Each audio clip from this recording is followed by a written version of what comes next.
지난주부터 오늘 우리가 살펴보는 레위기 13장과 14장은 이 세상을 살아가는 우리 인간의 모습이 과연 어떠한가 우리에게 상징적으로 보여주고 있습니다. 우리는 나병 환자로 번역된 이 피부병 환자의 모습을 통해서 다른 사람이 격리되어서 사회적인 죽음을 선고받은 사람들이 아니라 바로 내 자신의 모습을 그처럼 외롭고 소외되고 고통당하는 사람 가운데 찾아봐야 된다고 그랬죠. 그리고 제사장이 일주일마다 이 외롭고 소외된 사람을 찾아간 것처럼 우리도 바로 그러한 사람들을 섬기고 찾아가는 일에 하나님의 부르심을 받았다고 우리가 지난주에 말씀을 함께 나누었습니다. 우리가 우리의 모습을 생각해 보면 그냥 자연인으로서의 우리는 그대로 하루하루를 살아가면 어떠한 가능성이 있겠습니까? 우리의 본질을 살펴볼 때 우리의 본질상 우리가 원하는 것을 행할 때 우리가 과연 선을 추구하며 살겠습니까? 아니면 우리의 본질에 충실하게 살아갈 때에 악을 행하고 추하고 더럽게 살아가겠습니까? 하나님이 우리에게 믿음과 말씀을 주셨어도 우리는 악을 범하고 살아가는데 우리가 자연인으로 살아간다면 당연히 이러한 심한 피부병 환자처럼 늘 우리 몸에 마음에 때가 묻고 참으로 불쌍하게 살아갈 수밖에 없죠. 저도 오늘 수요일에 교회 오기 전에 어떤 일을 했냐면은 그 주일날 말씀 준비를 하고 또 오늘 말씀 준비를 하고 이제 광주에서 출발을 했습니다. 차를 운전하고 오는데 다들 그러시겠지만 참 성품이 좋은 사람도 운전만 하게 되면은 성품이 더 좋아져요. 그렇죠? 저도 워낙 성품이 좋은 사람이기 때문에 또 제 성품이 더 좋아지는 걸 느꼈습니다. 제 옆에 누가 타고 있었는데 그냥 한마디 조용히 하는 거예요. 말씀 전할 사람이 또 말씀대로 살라면서요. 이게 우리가 하나님의 말씀을 의지하고 살아도 우리의 이 자연적인 성품을 이겨나가기가 힘든데 참 우리가 이 세상을 살아갈 때 결국 오늘 우리에게 주시는 하나님의 음성은 우리의 자연적인 본능을 절제하고 하나님의 뜻을 묵상하면서 하나님이 본래 우리를 귀하게 지으셨던 그 하나님의 형상을 회복하기를 바라시는 것이죠. 지난주 13장에서 우리가 살펴본 것은 심한 피부병에 걸린 사람들은 격리되어 살았어야 되는데 그 이유는 단지 그 사람을 처벌하거나 차별하기 위한 것이 아니라 하나님이 계신 진영을 깨끗하게 해서 공동체를 거룩하게 유지시키기 위한 것이었습니다. 오늘 우리가 읽은 14장은 한 주간 동안, 두 주간 동안 아니면 세 주간 동안 제사장이 이 피부병 환자를 관찰해서 이 환처가 깨끗하게 나았을 경우 다시 격리됐던 이 사람을 공동체 생활로 정상적으로 복귀시키는 예식을 우리에게 말하고 있습니다. 지난주에 예수님이 우리에게 주신 속죄사역 가운데 마가복음 1장과 14장을 보시면 예수님은 이 땅을 살아가시면서 처음 공생에도 이 나병 환자들을 고쳐주시는 일을 하셨고 또 마지막 식사도 제자들과 최후의 만찬을 하시기 전에 사적인 식사를 나병 환자 시몬의 집에서 식사하셨던 것을 기억하실 것입니다. 그때 나병 환자를 고쳐주셨지만 그냥 정상적인 생활을 하게 하신 것이 아니라 누구에게 몸을 보이라 그랬죠? 제사장에게 몸을 보여라. 왜냐하면은 부정하다 부정하다 부정하다 3번 외쳐서 마치 코로나 확진자를 자신의 처지를 알려서 타인들을 보호해 주는 것처럼 피부병 환자들이 자신의 부정함을 알렸다면 고침을 받았어도 공식적으로 정결하다라고 제사장에게 인정을 받은 다음에야 가정으로 돌아올 수 있었던 것이죠. 그리고 그냥 병이 나오면 가정에 돌아왔던 것이 아니라 오늘 보시면 아주 복잡한 정결 예식을 통해서 마치 새 생명을 얻은 사람에게 천국의 잔치를 벌여주는 것처럼 기쁜 잔치를 오늘 열어주고 있는 것입니다. 4절을 보시면은 깨끗하게 되기를 원하는 사람이 가져와야 될 것이 있었습니다. 무엇이냐면은 깨끗한 새 2마리, 백향목 가지, 홍색 털실 항문치, 우슬초 한 포기를 가져와야 됩니다. 여기 보시면은 백향목이라고 번역된 것은 삼나무를 뜻하기도 하는데 뭐를 뜻하냐면은 이 힘을 상징합니다. 힘, 백향목. 그래서 삼나무 백향목을 가지고는 고대 이스라엘 사람들은 귀신과 사탄을 물리치는 데 사용했고, 붉은색 실은 새로운 생명력을 뜻해요. 그래서 이제 그 여리고 성에 들어갔던 정탐꾼들을 기생 라합이 붉은색 색실을 내려가지고 살려주지 않습니까? 예수님의 붉은 피도 새로운 생명을 상징하는 것입니다. 우슬초로 번역된 이 식명은 사실 속명은 히솝이라고 하는데 정결 의식에 사용하는 풀이에요. 그래서 출애굽기 12장을 보시면은 유월절에도 이 우슬초를 사용했습니다. 그래서 이 우슬초로 저를 정결하게 하십시오라고 기도했던 유명한 사람이 있죠. 다윗입니다. 다윗이 사무엘 하를 보시면은 모든 백성들은 전쟁터에 나가 있는데 자기는 낮잠을 자고 있어요. 자기 부하들이 다 죽어가고 있는데 자기는 낮잠 자다가 일어나니까 여자가 목욕을 하고 있었죠. 그 사람이 누굽니까? 밧세바였습니다. 이 다윗이 범한 죄는 단지 성적인 범죄뿐만 아니라 전쟁법이었어요. 이스라엘 백성의 전쟁법을 따르면은 전쟁 시에는 여자를 가까이 하면 안 되었습니다. 그래서 우리아가 나중에 이제 밧세바의 남편 우리아를 죽이기 위해서 다윗이 불러들이지 않습니까? 우리아는 이방인이었습니다. 우리아가 이런 말을 하죠. 임금님, 제가 지금 전쟁 중인데 어떻게 여자를 가까이 하겠습니까? 이 다윗을 욕하는 거예요. 근데 당신은 여자를 가까이 했다. 하지만 하나님의 긍휼과 용서가 풍부하시기 때문에 회개하는 다윗을 용서해 주시죠. 그때 눈물 흘리며 기도했던 다윗의 기도가 시편 51편 7절에 나옵니다. 우리가 함께 시편 51편 7절 함께 읽겠습니다. 우슬초로 나를 정결하게 하소서. 내가 정하리이다. 나의 죄를 씻어주소서. 내가 눈보다 희리이다. 아멘. 그렇죠. 그래서 우슬초로 나를 정결하게 해주십시오. 나의 죄를 씻어주십시오. 눈보다 더 희게 하여 주십시오. 주님이 우리를 깨끗하게 하시고 용서해 주기를 원하시는 겁니다. 그래서 이 환자가 새 2마리 백향목까지 홍색실 우슬초 한 포기를 가져와야 되죠. 그 다음에 5절을 보시면은 이 뭘 해야 되냐면은 2마리 가운데 새 1마리를 죽이는 겁니다. 그리고 질그릇에 이 새를 담았어요. 그 다음에 살아있는 새를 이 질그릇에 피에 적시는 것입니다. 7절에 보시면 뭘 하냐면은 이 깨끗하게 될 사람에게 피를 7번 뿌리는 거예요. 그 우리가 예수님의 피, 보혈이라고 할 때 이것은 이미 수천 년 전부터 이 짐승의 피를 가지고 사람들의 죄를 부정함을 깨끗하게 했던 것을 알 수 있죠. 하지만 히브리서를 보시면은 아무리 사람들이 죄를 지을 때마다 속죄제와 속건제를 드려도 해결되지 않자 예수님이 대제사장이 되시고 유일하신 제물이 되셔서 인간의 죄를 단 한 번에 속해 주셨다. 우리도 지금 죄를 지으면 매번 그때마다 속죄 제사를 드려야 되지만 예수님의 피로 말미암아 담대하게 하나님의 성소에 나아갈 능력을 얻었다고 주님은 우리에게 말씀을 해 주시는 겁니다. 그래서 우리가 부정해지고 세상에 찢기고 죄를 지을 때마다 늘 우리 몸에 뿌려주시는 예수님의 피를 이 대림절기를 보내면서 생각해야 되는 것이죠. 그 다음에 해야 될 일이 이 살아있는 새를 들판으로 날려보내는 거예요. 우리의 죄를 담고 우리가 죽었어야 되지만 그 새를 자유롭게 품으로써 풀어줌으로써 우리에게 자유와 해방을 주시는 하나님의 은총을 느끼게 되는 것이죠. 8절을 보시면 환자는 옷을 빨고 모든 털을 밀고 목욕하고 진에 들어와 일주일 동안 장막 밖에서 살고, 그 다음에 10절을 보면은 8일째 되는 날 수장, 그 다음에 암양을 가지고 소제를 드리면서 이 제사를 드렸어야 되는 것입니다. 또 12절을 보시면은 속건 제물을 드렸어야 되죠.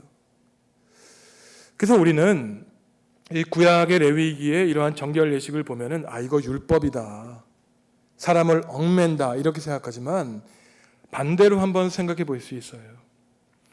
고대 이스라엘 사람들이 하나님과 이웃에게 지은 죄를 얼마나 민감하게 생각했는가. 이 복잡한 절차, 우리가 5번, 6번, 수십 번 읽어도 숙지하기 힘든 이 복잡한 절차를 통해서 부정함에서 정결함으로, 죽음에서 생명으로 가져오는 이 잔치를 열어줬던 것이 얼마나 고된 과정이었는가. 절차가 쉬우면 쉬울수록 사실 그 절차를 쉽게 잊어버리죠. 하지만 우리가 하나하나 복잡한 절차를 통해서 새를 죽이고 피를 뿌리고 양을 죽이고 우리의 몸에 뿌리고 이러한 복잡한 절차를 통해서 우리가 느끼는 것은 하나님이 우리를 사랑하시고 우리에게 베풀어 주시는 은총이 얼마나 값진 것인가 우리는 깨달을 수 있는 것입니다. 여기서 우리가 생각해 보아야 되는 것은 이 부정함에서 정결함을 넘어가는 사람이 감사제를 드릴 것 같은데 속건제를 드린다는 데 있습니다. 몇 달 전에 말씀을 전해드렸기 때문에 잊어버리실 수 있지만 이 속건제의 핵심은 무엇이냐면은 피해 보상을 하는 제사였어요. 내가 어떤 사람에게 피해를 입혔을 때 원금의 20%를 더해서 주는 것입니다. 그러면은 왜 피부병 환자가 부정함에서 병을 낫고 진영에 들어올 때 감사제가 아니라 속건제를 드릴까? 깊은 뜻이 있습니다. 우리의 몸에 피해를 입혔다는 것이에요. 내 몸은 내 몸이 아니라 누가 주신 몸입니까? 하나님이 우리에게 주신 거룩한 몸이라는 것이에요. 그런데 그게 의지적이로든 실수로든 우리 몸에 부정함이 생기고 때가 타고 죽음에 노출되는 것을 하나님이 보시기에는 내 소유에 내 소유물에 피해를 입힌 것으로 하나님은 생각해 보신 겁니다. 얼마나 은혜로운 말씀인지 몰라요. 하나님은 나도 내 자신의 몸과 내 마음을 한착해 여기지 않습니까? 나는 안 돼. 나는 구제불능이야. 나는 능력이 없어. 교만한 말이란 것이에요. 왜? 하나님의 소유물이기 때문에. 하나님이 우리를 소중하게 여기시는데 네가 뭔데 너 자신을 하찮게 여기느냐라는 것이에요. 지위 고하를 막론하고 재산 유물을 막론하고 하나님의 백성들은 모두가 다 하나님의 소유물로서 우리가 건강을 잃게 되는 것을 하나님의 피해에 대한 그 소유물을 피해를 입힌 것으로 하나님은 여기신 것입니다. 우리는 우리 몸의 주인이기 전에 하나님의 소유물이라는 사실을 생각하고 하나님께 영광 돌리는 삶을 살아야 된다는 것이죠. 14절을 보시면 제사장은 깨끗하게 되는 사람의 오른쪽 이 귓불, 오른쪽 엄지, 오른발 엄지에 피를 발라야 됩니다. 성결하게 하는 새로운 생명을 받은 것을 얘기하는 것이죠. 사실 우리가 이미 8장에서 살펴보았는데 30년 동안 아버지 집에 살다가 제사장이 된 사람들을 제사장 임직식 때 이 오른쪽 귓불, 오른쪽 엄지손가락, 오른쪽 엄지발가락에 피를 발랐어야 됐죠. 그래서 거룩하게 귀를 사용하고 거룩한 곳에 우리의 손과 발을 사용하도록 제사장들을 성결하게 했습니다.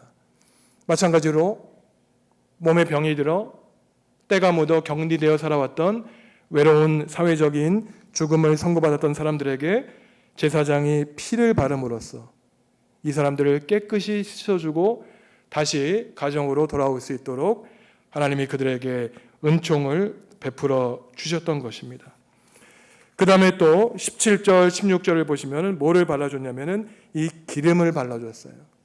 굉장히 중요한 말인데 원래 이 올리브 기름은 왕이 즉위할 때, 제사장이 될 때, 예언자가 하나님의 부르심을 받을 때 발랐는데 이 피부병 환자를 다시 정결하게 하는 데에 올리브 기름을 발랐다는 것은 하나님이 병 가운데 신에 맺던 이 사람을 얼마나 불쌍히 여기셨는가 우리가 알 수 있는 것입니다. 누가복음 15장을 보시면은 탕자가 집을 나갔을 때 아버지가 돌아온 아들 보고 얼마나 기뻐합니까? 자기가 가지고 있는 모든 것으로 잔치를 베풀지 않습니까? 오늘 우슬초로 백향목으로 또한 기름으로 피를 바르는 이것은 죄인이 또한 죽음에 노출되었던 사람이 다시 하나님의 품으로 아버지와 어머니의 품으로 돌아오는 이 귀향을 잔치를 베푸는 아름다운 예식인 것입니다. 20절까지가 이제 일반인들이 드릴 수 있는 예식이었어요. 하지만 이 정결의 잔치를 준비하기 위해서는 많은 돈이 필요했습니다. 하지만 그 돈이 아까웠던 것이 아니라 새로운 생명을 얻은 것이었기 때문에 양이 되었든 염소가 되었든 기꺼이 하나님께 바칠 수 있었죠.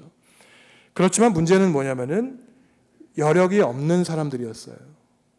이 사람들은 병이 들었다가 나을 때 이웃 사람들과 함께 잔치를 베풀기 원했지만 그런 능력이 없었습니다. 하나님은 병이 들어도 억울한데 가뜩이나 가난한 사람들, 이 사람들도 배려해 주시는 것을 우리가 알 수 있습니다.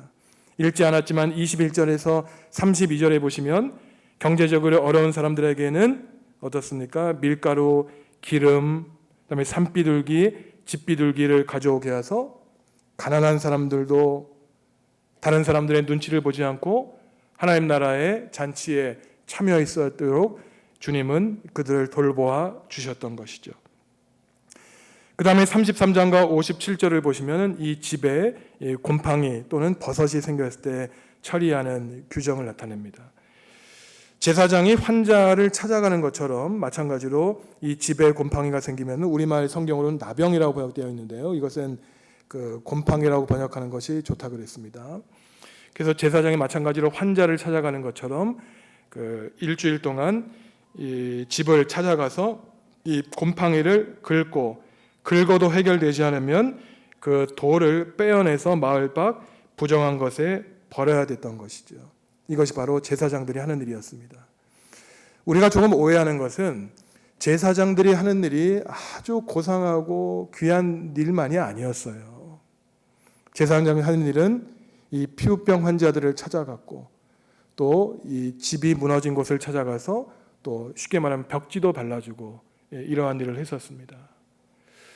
그래서 그 지난주에도 말씀드렸지만 오늘날 목회자가 하는 일은 단지 영적인 구원을 위해서 기도하고 신방하는 것이 아니라 몸에 질병을 앓고 있고 환경이 좋지 않은 사람들에게 어떻게 그들을 좋은 환경 속에서 살아갈 수 있는가 늘 신경을 써야 되는 것이죠. 제가 이제 이번 주일에 여러분들에게 2020년 회고하는 글과 앞으로 우리 장로님들과 함께 지난주에 1박 2일 동안 정책당회 한 결과를 이 서면으로 나눠드리려고 합니다. 한 5년, 10년 저의 장기 목회 계획을 나눠드리려고 그러는데 그 가운데 제가 꿈꾸는 것이 그 선교 봉사단을 만드는 것이에요. 그래서 지역사회 어려운 분들 찾아가서 몸으로 또 임의형 봉사라든가 의료 봉사라든가 몸으로 하나님의 선교를 감당하는 일입니다. 제가 20년 전에 서울에서 부목사 생활할 때 선교위원회 일을 맡았었어요.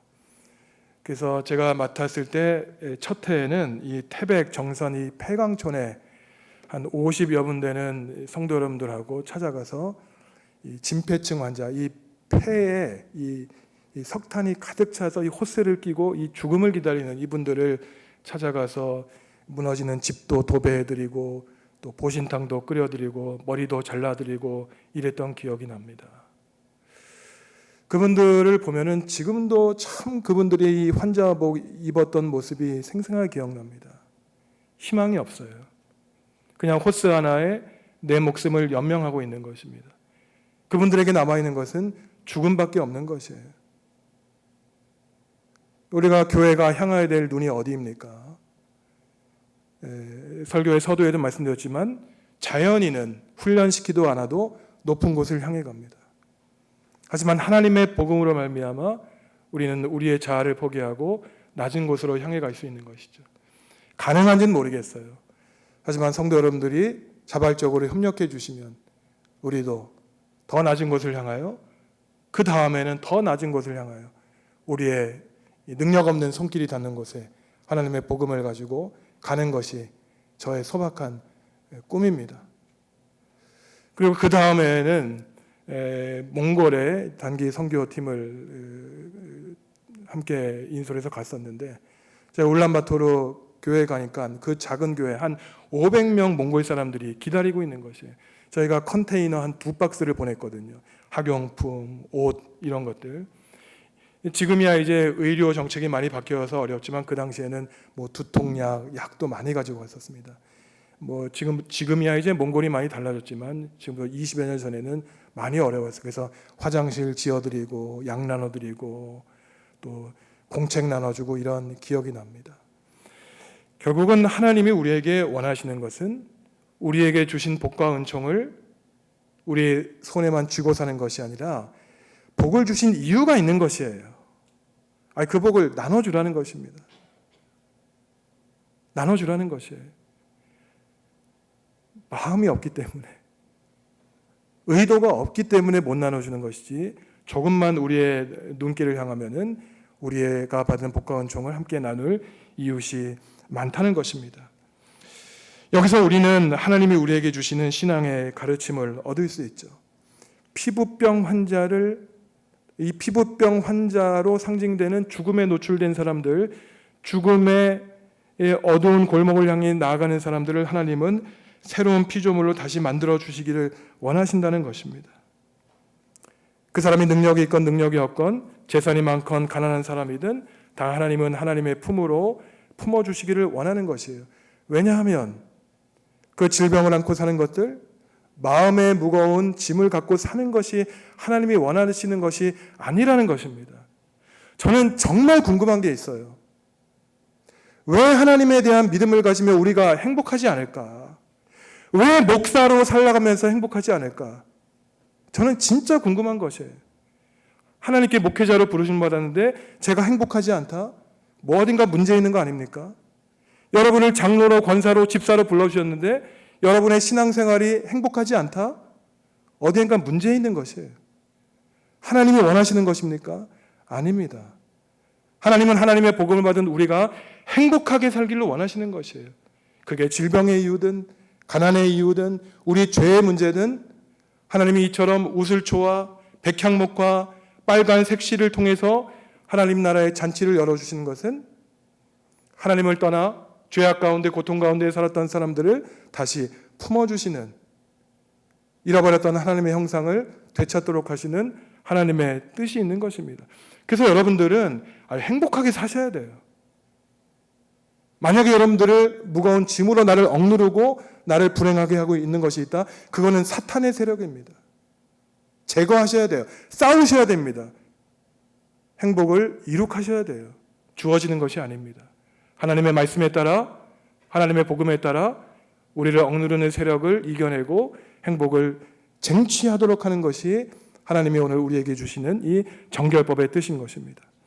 둘째로 하나님이 우리에게 주시는 것은 오늘 제목처럼 하나님은 죽음에서 생명으로, 부정함에서 정결함으로 우리를 변화시켜 주시는 원하시는데, 이것이야말로 새로운 창조라는 것이에요. 바울이 유명한 말을 하죠. 우리가 함께 고린도 후서 5장 17절 말씀 한 목소리로 읽겠습니다. 그런즉 누구든지 그리스도 안에 있으면 새로운 피조물이라. 이전 것은 지나갔으니 보라 새 것이 되었도다. 지금 이 순간 바로 전 다 잊어버리란 것입니다. 어제 일, 그제 일 다 지나간 것이라는 거예요. 과거에 억눌려서, 과거의 나의 부끄러움 때문에 나를 불행하게 하는 것, 하나님이 원하시는 것이 아니라는 겁니다. 그런즉 누구든지 그리스도 안에 있으면 새로운 피조물이라. 이전 것은 지나갔으니 보라 새 것이 되었다. 순간순간 우리는 새 사람이 될 수 있다는 것이에요. 새 사람이 되지 않는 것은 그 사람 당사자의 문제예요. 우리는 늘 하루하루를 새로운 사람으로 행복하게 살아가는 것이죠. 그런데 하나님이 우리를 새롭게 만들어 주신 데는 이유가 있습니다. 이유가 있어요. 제가 같은 장 15절 말씀을 천천히 읽어드릴 텐데 한번 들어보십시오. 바울이 새로운 피조물을 만들어 주신 이유, 그가 모든 사람을 대신하여 죽으심은 살아있는 자들로 하여금 다시는 그들 자신을 위하여 살지 않고 오직 그들을 대신하여 죽었다가 다시 살아나신 이를 위하여 살게 함이라. 하나님이 우리를 새로운 피조물을 만들어 주신 분명한 목적과 이유가 있다는 거예요. 지금까지는 너희 자신을 위해 살았다면 앞으로는 너희를 죽음에서 살려주신 예수 그리스도를 위하여, 또한 죽음 가운데 노출된 사람들을 위하여 살게 함이라. 이타적인 삶을 살라는 것입니다. 하나님이 정산하시겠다는 거예요. 너 이 땅에 내가 너를 보내주었는데 몇 명 구원하고 왔느냐? 몇 명 도와주고 왔느냐? 몇 명에게 하나님 나라의 복음을 전하고 왔느냐? 전도하고 선교하는 건요, 어떤 분들은 굉장히 부정적으로 말씀하시는 분들이 있어요. 교회 성장을 위한 방편으로. 아닙니다. 예수님의 명령이었어요. 죽은 사람을 살리라는. 그런데 늘 양은 문제가 있는 것이고 질적인 성장을 말한다. 맞는 말이죠. 하지만 양적인 성장과 질적인 성장, 그 가운데 어느 하나 부정해서는 안 되는 것이에요. 핑곗거리로 혹시 삼아서는 안 된다는 것입니다. 핑곗거리로. 우리를 새로운 피조물을 만들어주신 이유는 하루라도 더 예수님을 위해, 성경의 가치관을 이 땅에 실현하기 위해, 하나님을 모르는 사람들을 구원하기 위해 기회를 주신 것이에요. 이 기회를 우리는 살려야 되는 것이죠. 그래서 바로 나 자신이 피부병에 걸려 죽을 수밖에 없는 사람이었지만 예수 그리스도의 십자가의 보혈로 말미암아 새롭게 구원을 얻은 사람이라는 그 각성을 하고 우리는 살아야 되는 것입니다. 실제로 이렇게 사는 분들이 있죠. 제가 사실 예화를 두 분의 훌륭한 인물을 가지고 왔는데 한 분만 좀 소개해드리려고 합니다. 제가 사진 하나 보여드리려고 하는데, 그 하와이에 가면은 몰로카이 섬이라는 곳이, 그 다음 사진 하나 보여주시죠. 예, 여기 보시면은 높은 산이 있죠. 몰로카이 섬입니다. 그 교회가 하나 있는데 그 앞에는 바닷가예요. 여기서 이제 누가 사역을 하셨냐면은 그 앞에 보시면은 아까 신부님 사진 하나 보여드렸죠. 예, 그 앞 사진 하나 보여주시죠. 예, 누구냐면 이 다미안 신부님이라는 분입니다. 이 벨기에 신부님이었는데, 저도 예전에 이 벨기에 가보니까 이 신부님의 유해하고 이 초상화를 진열했던 성당에 가봤는데, 이 다미안 신부님은 이제 우리 어린이 동화책에도 많이 나온 인물이에요. 1840년에 태어나서 89년에 돌아가셨으니까 49의 젊은 나이에 돌아가신 분입니다. 개신교 목회자들이야 이제 개교의 청빙을 받지만 가톨릭의 신부님들은 이 교황청 주교에서 이제 파송을 받죠. 그래서 자기가 원하는 곳에 가는 것이 아니라 부르심 받는 곳에 가는 것입니다.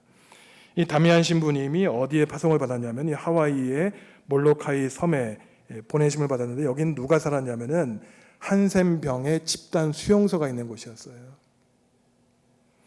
제가 지난주에도 말씀드렸지만 일제시대에도 소록도에 이 한센병 환자들을 모아놓고 그분들이 강제 노동에 시달리고 막 뗏목 타고 도망치다가 죽음당하고 이러한 일들이 역사에 수없이 많은데, 여기도 그랬습니다. 하와이 왕조의 하메아 오세라고 하는 사람들이 하와이 섬에 이제 한센 환자들이 흩어져 있었어요. 그러니까 보기 싫었던 겁니다. 이 사람들을 그래서 한 대에 집단 수용을 하고 노동을 시키고 아주 비참하게 뭐 무덤을 파는 일을 만들고 집 짓고 이런 일을 했어요. 이 다미안 신부님이 이분들을 위해서 이제 수고를 했는데, 하루는 이 한센병 환자들이 얘기를 하는 걸 들었습니다. 저 사람이야, 이제 곧 떠날 사람이야. 저 사람이 우리를 위해 일하는 게 자기야 건강해서 그렇지 뭐 우리를 이해하겠어? 이 다미안 신부님 너무 속상했던 거예요. 자기가 그토록 진심을 다해서 사랑하고 돌보아주는데 이 마음이 전달이 안 되는 겁니다. 하나님께 기도를 했어요. 참, 저는 이분이 기도한 기도가 진짜로 이렇게 기도했는지 믿기지가 않습니다. 뭐라고 기도하냐면은, 하나님, 저도 한센병에 걸리게 해주십시오. 이런 기도를 한 거예요. 믿기십니까? 정말 병에 걸렸어요. 49살에 이분이 돌아가셨습니다. 그래서 결국은, 물론 이러한 예는 아주 극단적인 예일 수 있어요. 하지만 우리가 예수 그리스도를 믿는 사람으로서 그래도 작은 마음 한 가지 결단할 수 있는 것은, 나보다 힘겹게 사는 분들, 나보다 덜 건강한 분들, 이분들이 어떠한 처지에 있는지, 외롭게 홀로 살아가고 계신 것은 아닌지 우리가 늘 생각해 보아야 되는 것이죠. 바로 이러한 부정한 피부병 환자와 같은 사람이 나 자신이다 라는 고백을 하고 하루하루 살아가면은 우리가 하루하루 우리에게 주어진 이 정결한 삶이 얼마나 감사한 삶인가 우리는 고백하고 살아갈 수 있는 것이죠. 우리는 늘 병들어 신음하고 영적으로 육적으로 가난하기에 주님의 보혈의 피를 뿌림받아야 되는 사람인 것입니다. 성령의 기름 부음을 받아서 하루하루 살아갈 힘을 하나님께 공급받고 살아가야 되는 것이죠. 새로운 생명을 상징하는 홍색 실로 우리의 몸을 감싸야 되는 것입니다. 우리를 늘 깨끗하게 하는 우슬초가 필요한 것이죠. 우슬초로 나를 정결하게 하여 주십시오. 이것이 매일매일 잠들기 전 우리의 묵은 때를 청산하는, 지나간 과거를 청산하는 우리의 기도가 되어야 되는 것입니다. 여기에 바로 과거에 부정했던 사람이 정결함을 얻어서 다시 아버지의 집으로 하나님의 품으로 돌아가는 기쁨과 감사의 환희가 있는 것이죠.